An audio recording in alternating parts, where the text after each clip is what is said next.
Question के साथ ये कंसेप्ट सीखना है आपको। दो ब्लॉक हैं, दोनों ब्लॉक रेस्ट पे हैं, फोर्स लगना शुरू होता है, दोनों ब्लॉक स्प्रिंग से जुड़े हुए हैं, स्प्रिंग अपने नेचुरल लेंथ में है और फोर्स के कारण अब ये अगला वाला चलना शुरू करेगा, फिर स्प्रिंग इनलोंगेट होगा, वो पिछले वाले को भी खींचेगा। तो ड्यूरिंग द मोशन मैक्सिमम इनलोंगेशन हमें पता करना है क्या होगा स्मूथ सरफेस पे। ये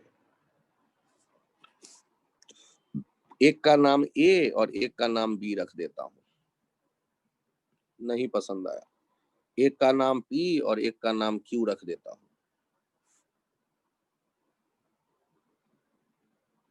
अब हम क्या करने वाले हैं, ध्यान से सुनिएगा कि apply work kinetic energy theorem.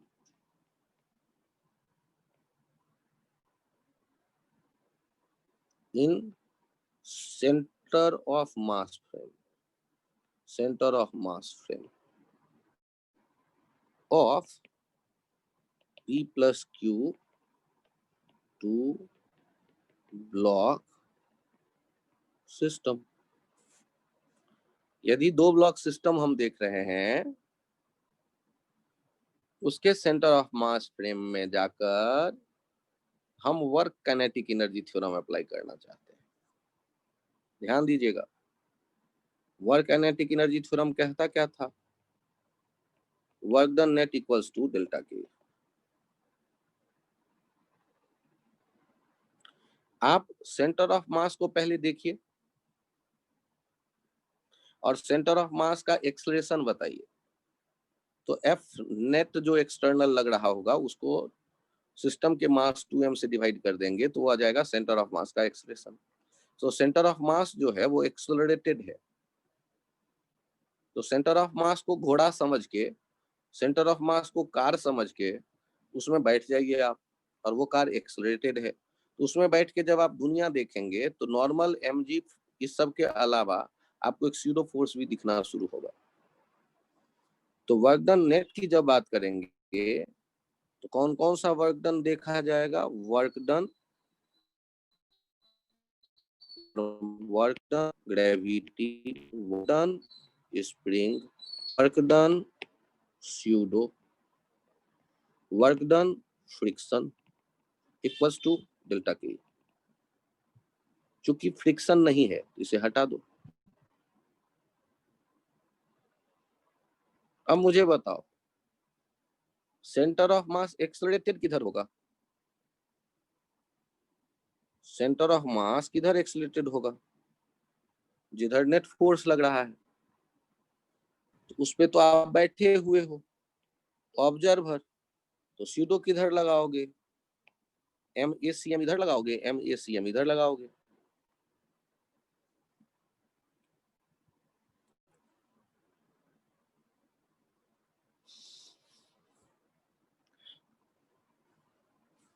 अब हमें वर्क डन देखना है, तो नॉर्मल का वर्क डन कितना हो जाएगा? 0। Work done by gravity, height बढ़ी नहीं घटी नहीं तो 0। Work done bye spring, you final minus you initial, spring का वर्क डन देख रहे हैं। स्यूडो फोर्स का वर्क डन देखो, मान लिया कि ये x1 इधर आया और ये x2 इधर गया, सेंटर ऑफ मास पे बैठ के देखने पे, सेंटर ऑफ मास के रेस्पेक्ट में देखने पे, तो पहले वाले का वर्क डन हो जाएगा कितना?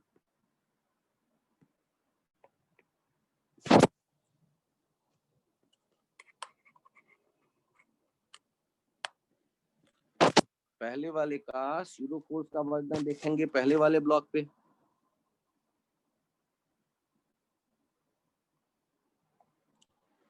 पहले वाले ब्लॉक पे वर्क डन जो देखेंगे वो हो जाएगा MACM इंटू x1 और दूसरे का माइनस MACM इंटू x2 और work done by F, work done by F क्योंकि एक एक्सटर्नल फोर्स भी तो लग रहा है, उसका भी तो वर्क डन देखना पड़ेगा।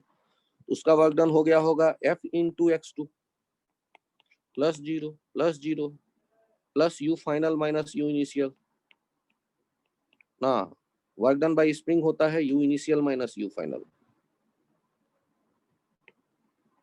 You initial minus you final work done by conservative force.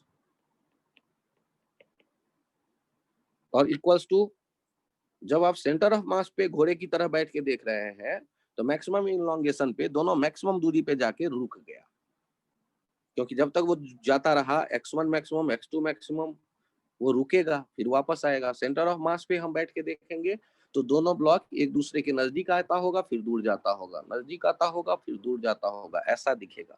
Centre of मास को घोड़ा समझ के उस पर बैठ जाइए और तब दोनों ब्लॉकों को देखिएगा तो वैसा ही दिखेगा।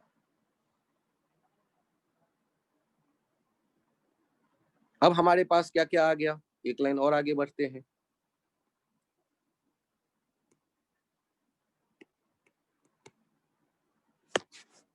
F इंटू x2 पॉजिटिव क्यों, क्योंकि जिधर हमने F देखा उधर ही x2 है, और सीडो फोर्स का उस पर वर्तन निगेटिव, क्योंकि सीडो फोर्स उसके अपोजिट था।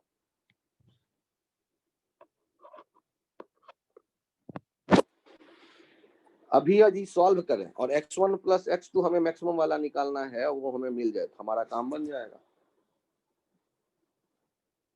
कैसे निकालेंगे सर? हाँ बोलो। सर सूडो फोर्स का वर्क डन कैसे आया? अरे बालक, सीडो फोर्स कैसे आएगा?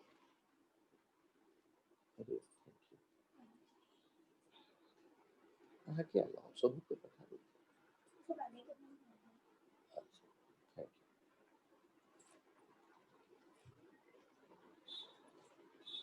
सीडो फोर्स कब देखते हो?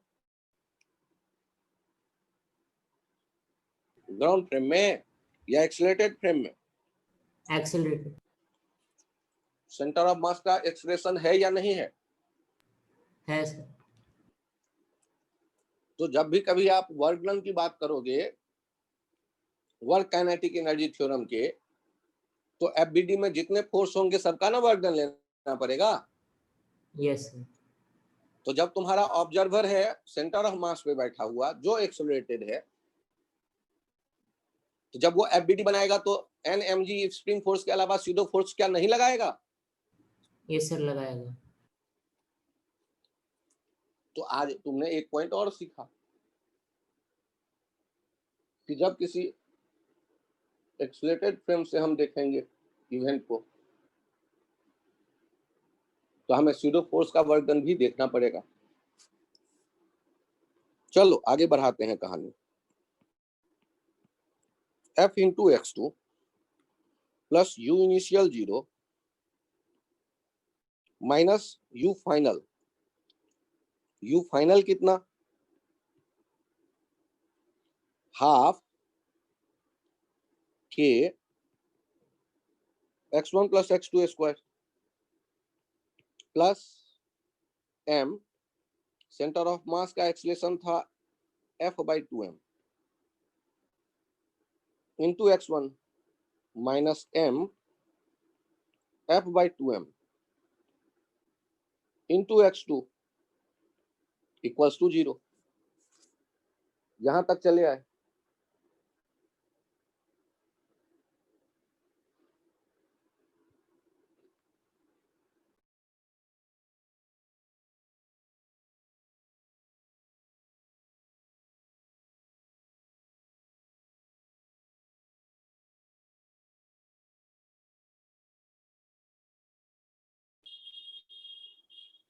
एक स्टेप आगे बढ़िए। यहां देखिए m और m कैंसिल आउट हो गया, m और m कैंसिल आउट हो गया, तो F/2 x1 minus F/2 x2 और प्लस F इंटू x2, तो F into x2 minus F/2 into x2 वो दोनों मिलके हो जाएंगे प्लस F/2 x2। तो सॉल्व करते वक्त मैं ये ऊपर में अब लिख रहा हूं, ऊपर में इस डब्बे में ध्यान दीजिएगा, F/2 x2 plus F/2 x1 equals to half K x1 plus x2 square. ये 2 कैंसिल आउट कर दो f के साथ x1 प्लस x2, और ये हो गया k x1 plus x2 square, और ये x1 प्लस x2 यही है x मैक्स के इक्वल्स टू f। आपको x मैक्स पता चल गया, एफ बाई के। सर ये तो मैं तुक्का भी भेड़ देता तो आंसर आ जाता। कोई बात नहीं, एक में आप बच जाते तो दूसरे में फंस जाते। तो ऐसे आपके सॉल्व एग्जाम्पल है 2 19-20 के आसपास। और एक्सरसाइज में सब्जेक्टिव क्वेश्चन है 50, 51, 49 के आसपास।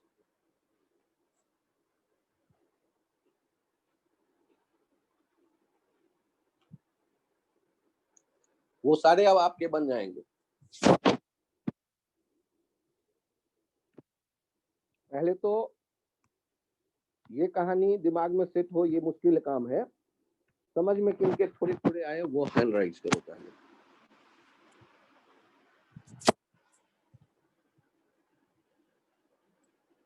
आदित्य, कृतिका, अंश, भव्य, सौमिल, सोम, माइशा, दिव्यांशु, केतव, प्राप्ति, सुशांत, क्षितिज, शिवेंद्र, रिद्धिमा, कार्तिक, बहुत बढ़िया, आर्य।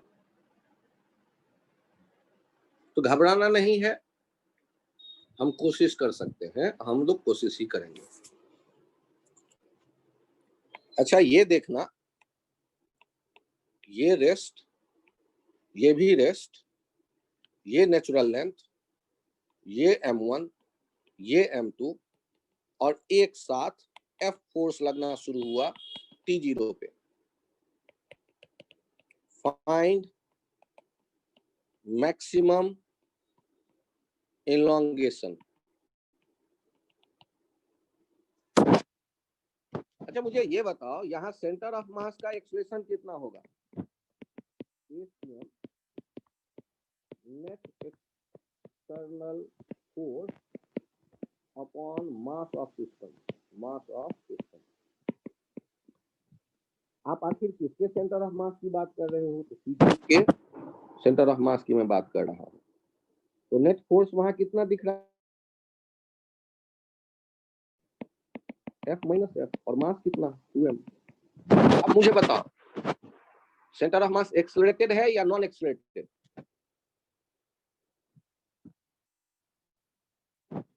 बोलो, centre of mass accelerated frame कहलाएगा या नॉन एक्सेलरेटेड?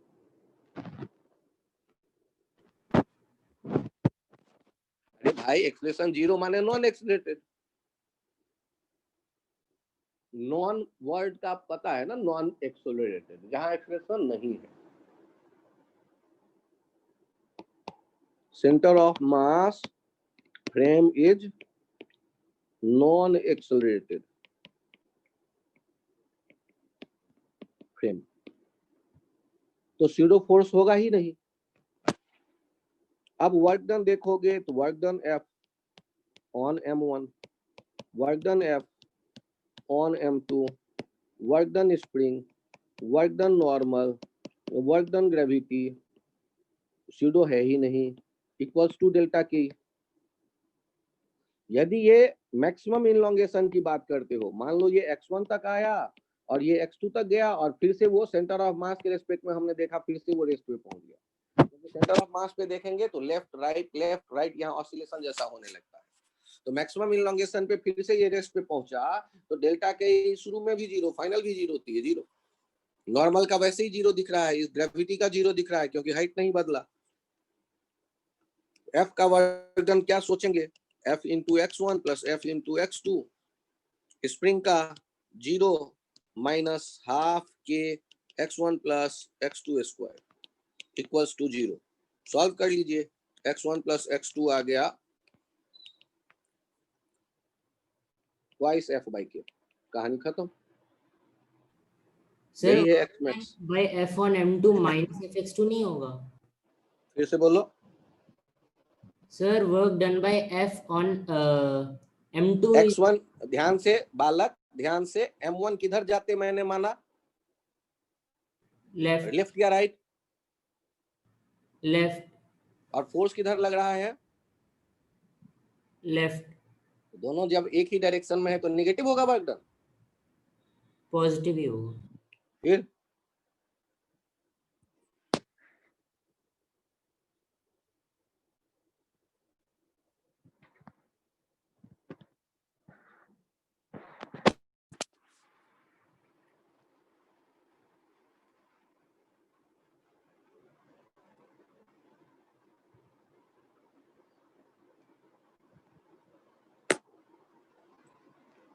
यहाँ तक के आइडिया में कुछ कुछ यदि कंफर्टेबल हो बच्चे तो अच्छी बात, नहीं तो लोकतंत्र है, धीरे धीरे समझ में आ ही जाता है।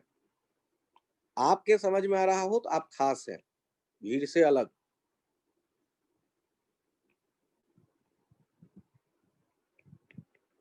यदि F2 F1 दो लग रहे होते तो क्या नॉन एक्सेलरेटेड फ्रेम होता ये सेंटर ऑफ मास या एक्सेलरेटेड? एक्सेलरेटेड। अब वर्क डन में किसको किसको सम्मिलित करना पड़ता? क्या स्यूडो सम्मिलित होता या नहीं? Find maximum elongation.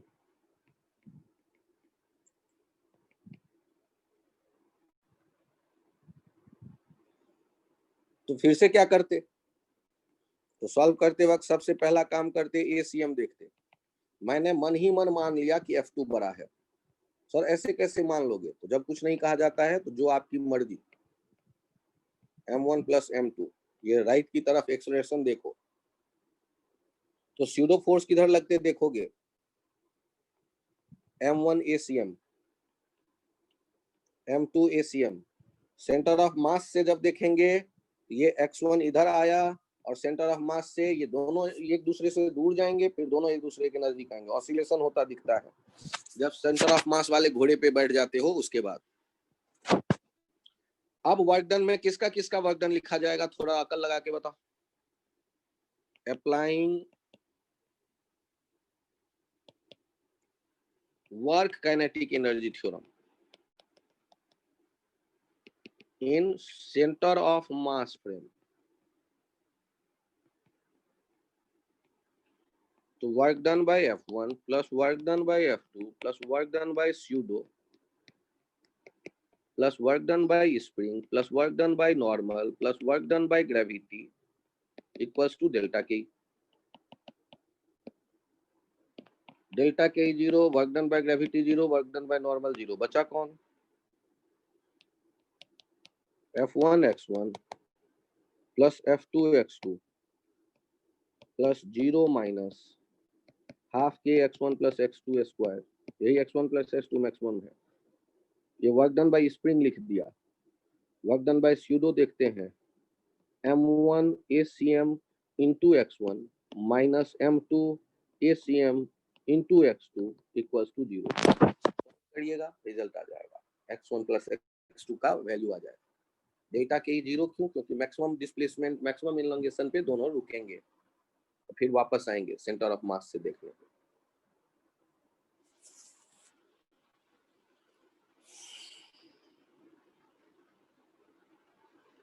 तो आज मैंने एक एक्स्ट्रा आइडिया जो आपको डाला है कि सी फ्रेम में जाकर के हम work kinetic energy theorem apply कर सकते हैं कुछ क्वेश्चंस को सॉल्व करते वक्त।